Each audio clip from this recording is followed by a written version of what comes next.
bossing.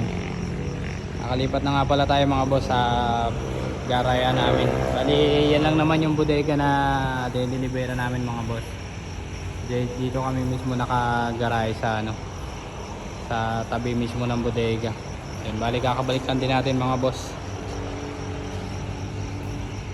At nagbili na agad tayo ng ating kakainin ngayon. Ating almusal. Almusal, tanghalian. Dalawang kain lang para tipid.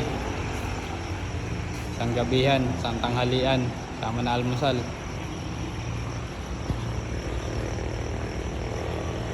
Shoutout kay pare Dominic. Buhusan mo yan ha.